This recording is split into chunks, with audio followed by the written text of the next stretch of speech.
terus saja sholatnya, sholawatnya terus dilakukan. Karena memang hidup ini pertarungan, ya, hidup ini pertarungan. Namanya orang masih punya nafas itu ya masih punya nafsu. Terkadang menang nafsunya, terkadang menang akalnya. Tidak apa-apa, terus tarung, jangan sampai keluar lemah. Nanti kalau biasa dikuasai nafsu dikuasai terus aja lupa. Terus lakukan sholat, terus membaca sholawat sampai pada akhirnya sampai bosan melakukan maksiat. Terus.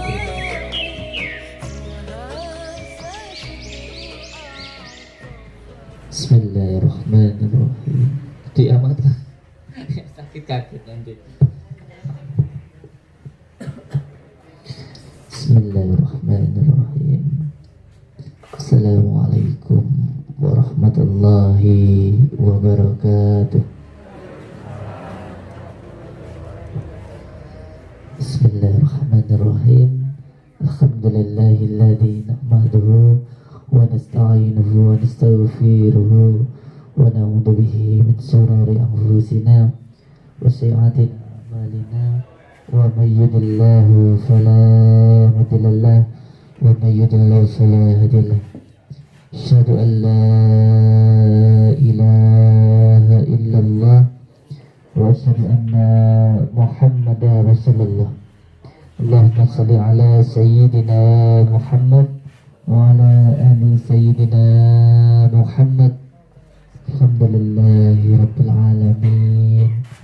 Alhamdulillahi rabbil alamin. Alhamdulillahi rabbil alamin. Sampai baru teko. Nginceng mana? Masyaallah. Alhamdulillahi rabbil alamin. Segala puji bagi Allah yang telah memberikan kita kenikmatan yang luar biasa. Mari sama-sama bersyukur kepada Allah agar diri kita bahagia. Jadi bersyukur dulu agar kita bahagia. Bersyukur dulu agar kita cepat kaya. Ya. Jangan kaya dulu, nunggu kaya dulu baru bersyukur ya. Tapi bersyukur dulu biar cepat kaya. Nggih, itu kuncinya. Jangan nunggu jenengan bahagia dulu baru bersyukur, tetapi bersyukur dulu baru nanti jenengan bahagia. Karena banyak yang salah yang memahami tentang arti syukur. Karena ketika kita bersyukur sejatinya kita itu mendekatkan semua hal yang baik-baik, dan insya Allah kalau kita bersyukur, dunia ini nanti yang akan mengejar kita, jiwa kita sehat, secara otomatis nanti jasadiah kita juga sehat. Jadi kebanyakan penyakit yang paling banyak itu mayoritas kalau menurut saya timbulnya dari hati. Kalau hatinya susah, punya istri cerewet susah, banyak uang pun juga susah, apalagi kalau syukurnya kurang. Saya itu punya salah satu teman, tapi sayangnya belum seakidah. Tapi orangnya sebenarnya orang baik.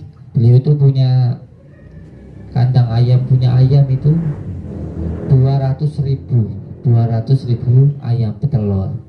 Beliau itu orangnya baik, sering curhat sama saya. Terus besoknya itu sudah menjadi qadratullah Allah, mungkin meninggalnya mendadak dari stroke, bawa ke rumah sakit langsung meninggal. Terus saya ke sana, saya tanya ke keluarganya, kok mendadak meninggali, kemarin lu masih sehat, kenapa? Kemarin waktu musim hujan itu beliau itu lagi di kandang ayam, lagi ngasih makan ayamnya itu. Terus tiba-tiba hujan. Ingat kalau di rumah itu ada etre yang terbuat dari kardus itu 5 tingkat itu. 5 bendel itu. Lupa, belum dibawa masuk.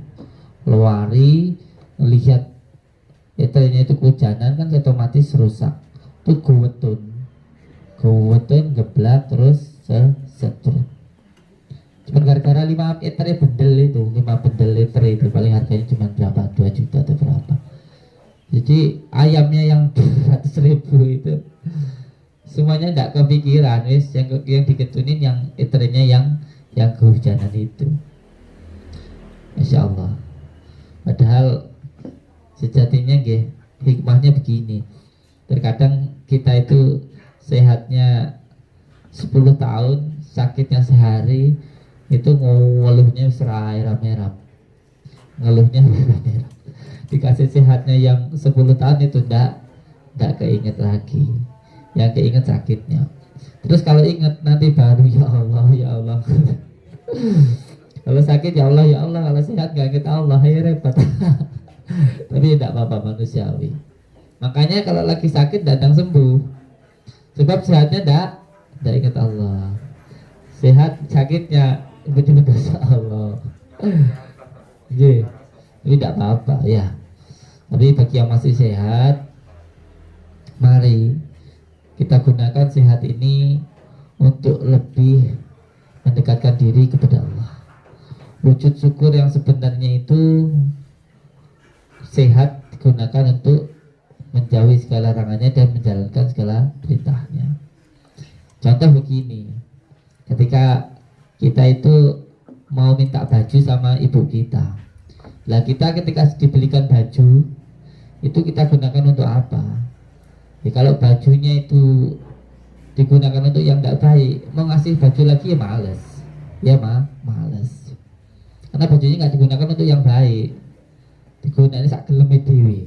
Orang menghargai lek nukok nih, sampean tak kasih baju. Terus setelah itu sampean gawe sak geleme dhewe. Belas serailing karo sing ngai. Wis ngono lek gawe baju nih, digawe sak geleme dhewe. Ora gelem dienggo sing apik. Njaluk nah yo males arep ngai. Dikasih sehat sama Allah, digunakan untuk maksiat. Sholatnya males-malesan. Terus kita dikasih sakit, ndang jaluin ndang mari, males kan kesehatan. Ya repot ya. Padahal sejatinya ketika kita melakukan ibadah kepada Allah, itu bukan untuk Allah. Allah itu tak butuh sama sekali dari kita. Ibadah kita itu hanya bentuk syukur kita kepada Allah, dan itu pun juga bukan untuk Allah. Maka oleh sebab itu orang bersyukur itu nanti ibadahnya pasti senang. Orang yang syukur pasti ibadahnya tidak berat. Tidak akan berat kalau orang itu syukur. Ibadahnya pasti terasa nikmat. Karena sejatinya ibadahnya itu bukan untuk Allah, tapi untuk dirinya sendiri. Wah, saya ini sudah diberikan penglihatan yang indah, bisa melihat sesuatu yang indah, bisa buat kerja, melihat istri, melihat anak. Untuk 1 menit saja membaca Al-Quran setelah subuh ya tidak berat, malah kerasa sangat senang. Seharian sudah digunakan untuk kerja, untuk makan, untuk minum, hanya diambil 5 menit untuk sholat. Terus tidak ada yang berat, malah terasa nikmat, akan terasa nikmat. Karena sejatinya ibadahnya itu untuk dirinya sendiri, bukan untuk Allah. Allah itu tidak butuh ibadah kita, tidak butuh sholat kita, tidak butuh puasa kita, tidak butuh zakat kita. Tidak ada yang dibutuhkan dari kita, ada Allah itu. Kita yang butuh Allah. Contoh begini nih, jenengan. Ketika Allah melarang kita untuk minum, apa kalau semua kita minum itu Allah rugi? Tidak ada ruginya untuk Allah. Semua makhluk di dunia ini jadi peminum, Allah tidak ada ruginya. Yang rugi itu kita sendiri. Kenapa kalau Allah melarang? Sebab Allah itu sayang. Allah itu tahu kalau jenengan minum, pikiran sehat dibuat gila, pikiran sehat dibuat sakit. Otomatis lama-lama ya jadi sakit. Apakah Allah kita sakit Allah rugi? Enggak. Yang rugi kita sendiri. Contoh dilarang untuk berzina. Apakah karena kalau semua manusia ini jadi penzina Allah rugi? Enggak. Allah tidak ada ruginya. Yang rugi ya kita sendiri. Kalau nggak rumah tangganya hancur, badannya kena penyakit. Kalau nggak kena penyakit, paling tidak martabatnya jatuh seperti binatang. Seperti binatang. Contoh orang ketika kita diwajibkan untuk sholat, apakah kalau kita semua manusia ini nggak sholat Allah tuh rugi? Nggak ada ruginya untuk Allah. Nggak ada ruginya. Allah ya tetap Allah. Jadi dulu waktu saya masih di pesantren, waktu masih ikut abah saya itu, jam 12 malam saya itu baru mulai tidur. Jam 3 itu dibangunkan sama abah saya itu, dibangunkan. Kalau manggil saya itu le, cuma tabarin, kriye ikut. Kemana? Ke kandang sapi. Terus ditanyain sama apa? Cuma ditanyain tok di kandang sapi itu. Sapinya lagi apa le? Lagi tidur. Oh ya wes, itu doang. Saya masuk lagi ke tempat pondok saya, ke tempat saya tidur. Nah itu pagi kan biasa saya ikut ke ladang itu, habis ngaji. Pagi nuntun sapi ke ladang. Terus ditanyain lagi sama apa? Lele, sapi ini sekarang lagi apa? Lagi kerja. WNJ. Tanya itu toh. Jam 12 itu tanya lagi. Le, sapinya lagi apa? Sekarang lagi istirahat. Oke. Terus habis itu sore itu pulang. Ditanya lagi, le, sapinya lagi apa? Lagi pulang. Oke. Malam sudah selesai ngaji, malam tidur dibangun lagi. Jam 3 lagi dibangunin. Le, ikut apa tunggu di kandang sapi. Terus sampai di kandang sapi itu ditanyain, le, sekarang sapinya lagi apa? Lagi tidur. Ngertas jenengan dari tadi saya tanya, tahu jenengan dari tadi saya tanyakan. Tadi malam sapinya tidur, sama lagi apa? Lagi tidur. Pagi tadi sapinya kerja, sama lagi apa? Lagi kerja. Sama nunggu. Jam 12 sapinya istirahat, sampai lagi apa? Saya juga istirahat. Sore tadi sapinya pulang, sampai apa? Saya pulang. Terus malam sekarang sapinya tidur lagi, sampai lagi apa? Ya tidur sama. Sampai sama sapi itu sama, bedanya cuma satu tok. Kalau sapi itu nggak sholat, kalau sampai itu sholat. Ini bangun berkali-kali itu cuma ditanya itu tok. Jadi intinya setiap apapun yang kita lakukan itu untuk kebaikan kita sendiri, bukan untuk Allah. Allah itu tidak butuh apa-apa dari kita, ya. Allah itu tidak butuh apa-apa dari kita. Semua yang diperintahkan Allah itu untuk kebaikan kita sendiri, dan semua yang dilarang Allah karena itu untuk kebaikan kita sendiri. Jadi ketika kita sholat, umpamanya zaman sholatnya malam, terus zaman di dalam hatinya berpikir, tadi siang saya itu kok masih maksiat, masih sholatnya belum khusyuk, masih melakukan ini, melakukan itu. Tidak apa-apa, kalau kata saya, tidak apa-apa. Sholat aja terus, sholat aja. Karena apa? Ini jalan masuknya setan, hati-hati. Ketika jenengan melakukan maksiat, nanti ada pikiran begini, alah sampean itu masih melakukan maksiat aja kok, buat apa lo sholat? Ya sampean sholat itu akan nggak melakukan maksiat. Mamanya santri sering saya wajibkan untuk sholat taubat malam. Terus kadang-kadang masih suka melakukan keburukan, ya, masih suka ngeliatin orang-orang cantik, ya. Masih suka pacaran, ya. Kadang-kadang ada yang sudah punya istri marah-marah sama istrinya. Terus sampai nanti di hati pikiran, saya itu masih sering melakukan maksiat, apa saya itu tobat buat apa? Nanti setan maksudnya di situ. Nanti sampean jadi orang munafik kalau sampean sholat taubat, sampean tobat kalau masih suka melakukan maksiat. Ini jalan masuknya setan. Jalan masuknya setan. Kalau buat saya enggak. Terus lakukan taubat sampai sampean itu bosan melakukan maksiat, jangan kebalik. Jangan sampai kebalik. Sampai nanti dirayu setan seperti itu. Terus saja sholatnya, sholawatnya terus dilakukan. Karena memang hidup ini pertarungan. Namanya orang masih punya nafas itu, ya masih punya nafsu. Terkadang menang nafsunya, terkadang menang akalnya. Tidak apa-apa, terus tarung. Jangan sampai melemah. Nanti kalau biasa dikuasai nafsu, dikuasai terus, nanti repot. Terus lakukan sholat, terus membaca sholawat, sampai pada akhirnya sampai bosan melakukan maksiat. terus dilakukan. Caranya gimana sih Kang biar nafsu saya itu bisa berkurang kan begitu istilahnya. Caranya satu. Caranya cuma satu, dipaksa. Caranya ya cuma satu, dipaksa.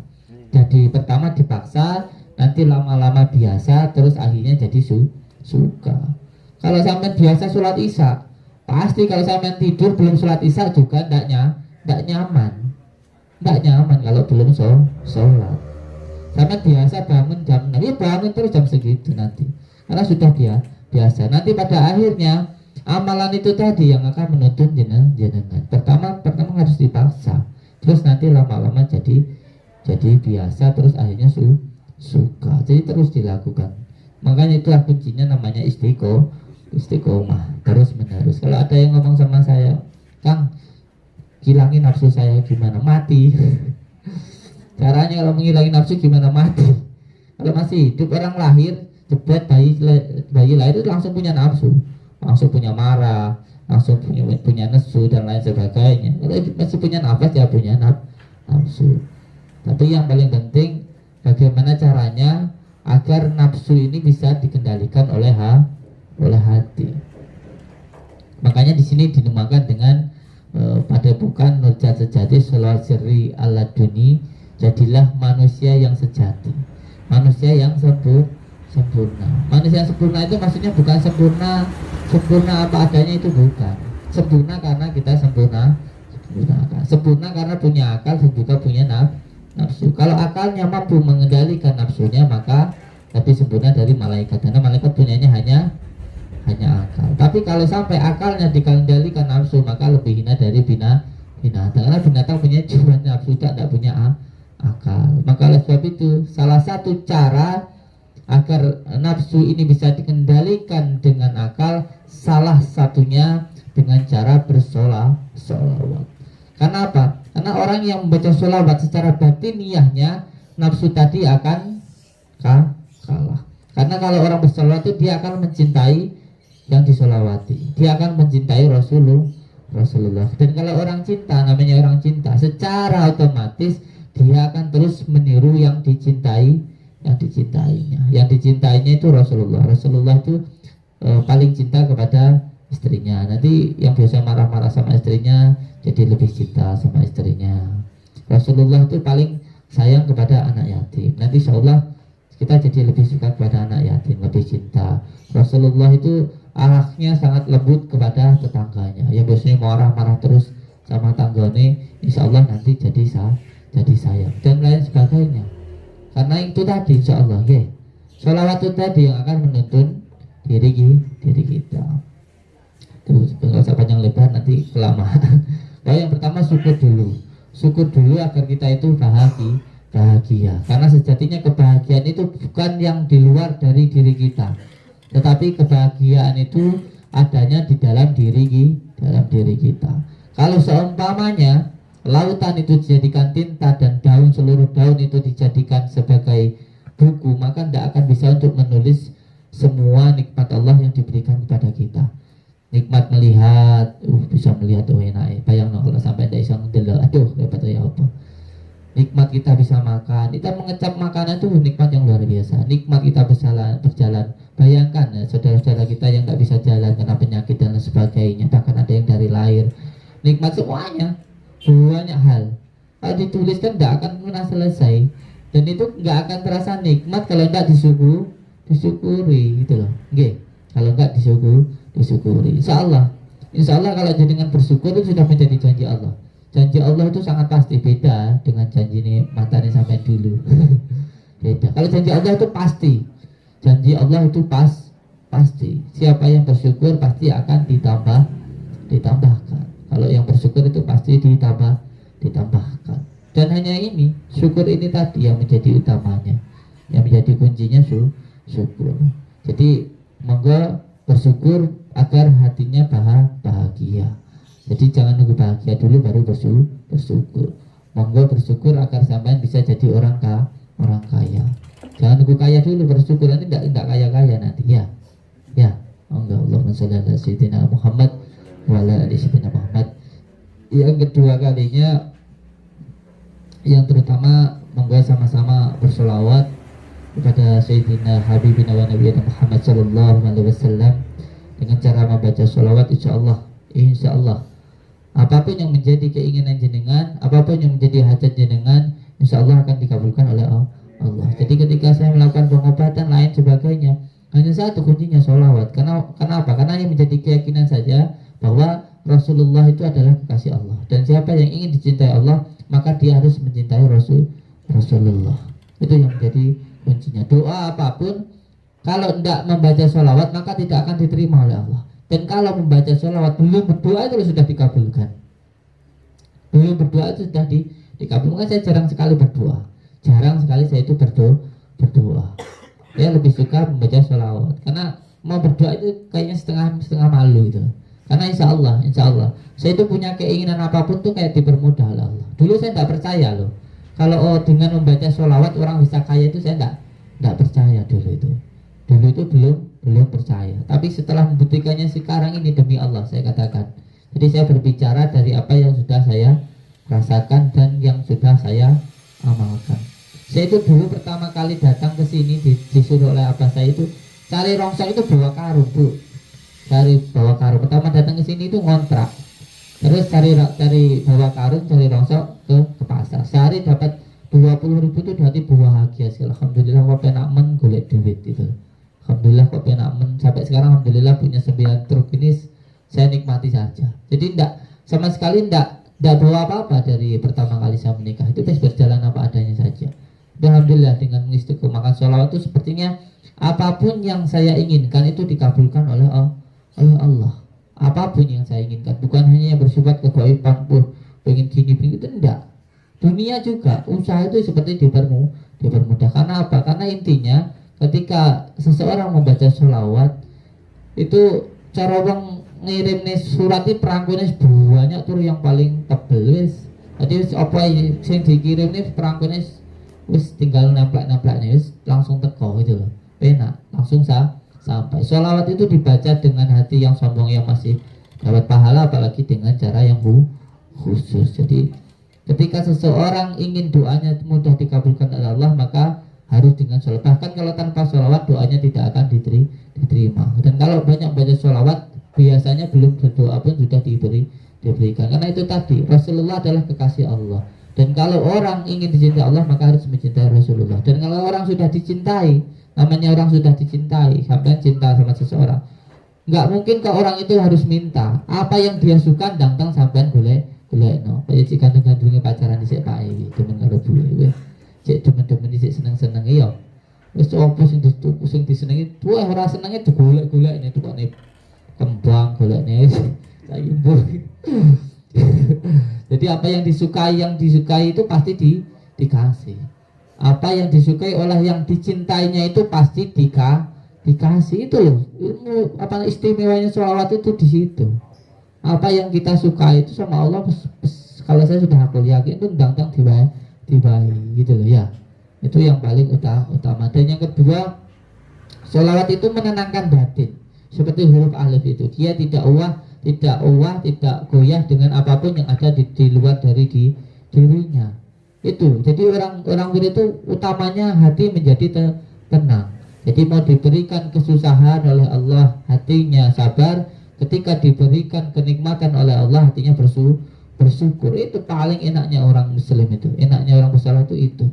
Yes, dikasih sakit Allah, aku sulit sehat sakit di apa-apa. Terus ada hikmah lagi. Saya sakit ini untuk menghilangkan dosa. Ada hikmah lagi bahwa sebenarnya setiap orang yang sakit itu dia menghapus beberapa dosa. Jadi jangan susah kalau dikasih sakit yang lama. Saya itu punya orang tua kandung itu 5 tahun itu sakit tidak bisa apa-apa. Selalu senyum buat. Karena apa? Karena beliau tahu ketika seorang diberikan sakit sejatinya nanti di akhirat tinggal enaknya. Yang penting syukur gitu tadi repotnya di situ ya. Yang penting syukur. Jadi monggo bersyukur agar hatinya bahagia. Karena kebahagiaan itu munculnya dari dalam. Walaupun kita makan ayam yang harganya entah berapa paling enak, kalau badan kita sakit ya makan apa ya tidak enak. Tapi kalau badan kita sehat, makan apa kayak sambal ya enak. Mikirnya utang buat turun yang 10 tingkat spring bed ya tidak enak. Turun di tempat yang Bahkan kalau di tanah itu kalau habis nyangkol, yang penting badannya sehat langsung tidur ya enak. Jadi kenikmatan itu dari dalam, bukan dari luar. Syukuri dulu hidup itu agar bahagia. Kalau bahagia nanti badan sehat insya Allah. Dan kalau sampean syukur ikhlas dengan apa yang diberikan Allah, maka pelepasannya pun juga sangat mudah. Itu yang kedua. Dan yang ketiga kalinya, yang terakhir ini biar bisa langsung ditangani, bahwa ketika jenengan datang ke sini, saya sangat-sangat berterima kasih. Saya ucapkan terima kasih jenengan sudah mau purun rawuh ke gubuk saya ini. Saya ucapkan terima kasih jenengan sudah mau datang ke gubuk saya ini.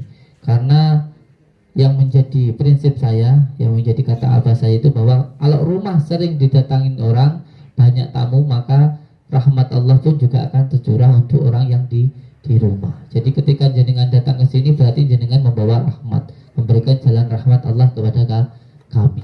Jadi saya ucapkan terima kasih jenengan sudah turun rawuh ke sini. Mohon maaf kalau tempatnya ataupun penyambutannya tidak bagus, mohon maaf karena memang masih dalam taraf pembangunan. Dan yang kedua kalinya mungkin ada hal-hal yang tidak berkenan, saya mohon maaf. Tetapi demi Allah saya sangat-sangat bersyukur jenengan sudah turun rawuh ke sini. Dan insya Allah ketika jenengan datang ke sini, saya mohon niatkan yang pertama kali untuk sambung silaturahmi, karena sudah menjadi janji Allah bahwa siapa saja yang menyambungkan tali silaturahmi, yang pertama akan dihilangkan semua penyakitnya, yang kedua akan diberikan rahmat, dan yang ketiga akan dibukakan segala pintu kebaikan. Maka niatkan dulu yang pertama untuk sambung silaturahmi. Masalah nanti penyakit dan lain sebagainya, nanti kita sama-sama bisa berdoa kepada Allah untuk kesembuhannya panjenengan. Kalaupun disembuhkan itu ya atas izin Allah, atas pertolongan Allah. Kalaupun belum, ya jangan kecewa, karena ini tadi niatnya sudah silaturahmi itu saja ya. Jadi kalaupun sembuh ya itu atas izin Allah, kalau belum ya jangan kecewa, karena intinya di sini ini hanya berdoa. Jadi kalau berdoa itu ya belum diberi ya terus berdoa, seperti orang mengayuh sepeda itu pada hari nanti sampai. Itu yang pertama kalinya. Dan untuk yang keempat kalinya, ini yang terakhir lagi bahwa pengobatan di sini saya tegaskan bahwa tidak ada biaya pendaftaran. Ini biar tidak terjadi permasalahan, tidak ada biaya pendaftaran. Terus sejatinya pengobatannya semuanya gratis, gratis. Jangan sampai nanti di sana kok harus segini-gini, itu tidak. Bahkan untuk begini, pengobatan yang pertama nanti kita langsung tangani dan kita langsung insya Allah langsung kita doakan. Nah, masalah jenengan nanti yang naik tingkat, semuanya ada masalah karena rumah tangga yang karena sering diganggu, minta pagaran, mau pakai tasih monggo, enggak pun juga kita berikan tata caranya. Kita berikan daun bidara dan garam. Contoh di rumah ada gangguan dari tanah kuburan, dan rumahnya itu harus ditarik semuanya, dilihat itu. Itu pun juga ada 3 hal yang bisa dilakukan. Yang pertama, kita tangani dari sini, kita hilangkan semua yang menempel, karena penyakit gaib itu ada 3, perlu dipahami. Tidak semua penyakit non medis itu karena sihir. Ada yang karena pertama karena ain, yang kedua karena ketempelan, dan yang ketiga karena sihir. Karena ain itu karena pandangan mata yang buruk, contoh, atau karena suatu hal yang diakibatkan oleh perkataan yang buruk. Sampai punya anak yang Twitter maamnya banyak, sampai ngomong mangannya wakah jelas sudah doyan mangan dan lain sebagainya. Atau sampai foto di memuji menyisir diri sendiri, terus memuji diri sendiri tanpa dengan menyertakan Allah, atau dipuji orang lain dengan berlebihan dengan tidak menyertakan asma Allah, itu bisa mendatangkan penyakit ain. Yang kedua karena ketempelan. Karena ketempelan itu bisa dari sampean semuanya mohon maaf perempuan head, enggak disiram dulu langsung dibutel dibuang di tong sampah. Tanpa itu ada beberapa jin yang diampar di situ, jin ampar yang biasanya bisa mengganggu kesehatan panjenengan, menjadi pengikat. Atau lelaki yang suka melakukan inoni, itu nanti bisa menjadi ikatan dengan bangsa jin. Atau sampean kencing di tempat suatu yang tidak benar, contoh semuanya di tempat pohon atau di tempat yang berlubang, itu bisa menjadi ikatan dengan bangsa jin. Atau karena sampai belajar ilmu tanpa guru, atau karena nasab dan lain sebagainya, karena ketempelan itu tadi. Terus yang ketiga karena sihir, karena orang lain yang menggunakan hidayat dan sebagainya. Itu penyakit ain itu biasanya adanya di kepala, sering pusing, sininya berat, di alis keduanya. Ini karena air. Dan yang ketiga itu karena ketempalan, itu biasanya di dada bagian depan sering was-was, mikir nggak iso turu sebagainya. Kalau kena sihir itu di tulang belakang, biasanya berat, abot, kemeng, itu karena biasanya karena sihir. Nah, contoh yang penanganan yang karena sihir saja, ya karena sihir biasanya di tulang belakang kayak saraf kejepit dan sebagainya, wis ya karena sihir wis. Karena sihir itu harus dilepaskan dulu ikatannya atau ditarik lah bahasa di sininya. Nah, ini pun juga ada 3 cara. Cara yang pertama nanti kita hilangkan dulu dari sini. Nah, masalahnya kalau ditarik dari sini, biasanya orang diruqyah di suatu tempat itu, di tempat itu sembuh, terus nanti sampai rumah kumat lagi. Karena apa? Karena di rumah itu ada kotorannya. Otomatis kalau dia di sini sembuhkan, nanti di rumah nempel kotorannya itu lagi, ya jadi sakit lah lagi. Maka kuncinya kotorannya itu harus dibuang dulu. Nah, setelah itu jinnya atau lalatnya itu diusir, setelah itu baru dipagari. Ini yang karena gangguan dari sihir. Makanya butuh untuk ditarik. Nah, ketika ditarik ini tadi, ini pun juga nggak harus pakai uang. Ini nanti repot kalau orang selalu memikirnya berobat di Kusudin pakai uang, enggak. Jadi ada 3 hal nanti untuk santri menjelaskan, harus paham ya. Jadi yang pertama bisa dengan cara dilakukan sendiri, harus mau wirid. Jadi pasien ini harus mau melakukan wirid. Wiridnya kita kasih, kitabnya kita kasih, panduannya, medianya kita kasih untuk membersihkan tempatnya tadi dengan daun bidara dan garam, dan pasiennya harus mau melakukannya. Ini yang pertama, opsi yang pertama. Opsi yang kedua bisa dengan tabarukan tasbih, atau yang ketiga dengan cara ditarik. Fungsi dari 3 ini sama, tidak ada bedanya. Cuman mau melakukan atau tidak. Kalau sampai minum kopi itu, apakah sampai itu minum kopinya itu langsung dibuatkan sudah tinggal minum, atau dikasih medianya suruh bikin sendiri. Semuanya sama. Hanya mau melakukan atau tidak. Ini khusus yang karena sihir. Jadi perlu untuk dipahami, ya, untuk dipahami. Dan untuk yang lain-lainnya pun sama sekali tidak ada biaya, itu perlu untuk dikatakan. Nah, untuk biaya pendaftaran memang sengaja kami buat tidak ada biaya pendaftaran. Karena apa? Karena biar orang-orang yang tidak mampu bisa masuk. Karena banyak yang sudah datang jauh-jauh bawa mobil, terus nggak tanya dulu duitnya berapa, katanya dia bilang 5 juta, terus ada yang 7 juta terus pulang, nggak mau masuk dulu, padahal tidak ada biaya pendaftaran. Ini perlu saya tegaskan. Dan intinya bahwa semuanya adalah bentuk ibadah kita kepada Allah, dan kami mohon maaf yang sebesar-besarnya bila ada hal yang tidak berkenan, baik perkataan ataupun tingkah laku ataupun tempat. Dan semoga Allah segera mengangkat penyakit panjenengan, yang susah segera diberikan kemudahan, yang sakit diberikan kesembuhan. Amin ya rabbal alamin. Wabillahi taufiq wal hidayah. Assalamualaikum warahmatullahi wabarakatuh. Mohon maaf, yang pertama kita tangani yang sakit dulu, walaupun antriannya belakangan. Nah, setelah itu nanti baru yang masalah keluarga atau masalah rumah tangga atau masalah usaha, ngobrolnya biar lebih santai. Dan namanya yang sakit dulu kita doakan. Nah, setelah itu nanti baru mengikuti aturan atau antrian deh. Wabillahi taufiq. Assalamualaikum warahmatullahi wabarakatuh.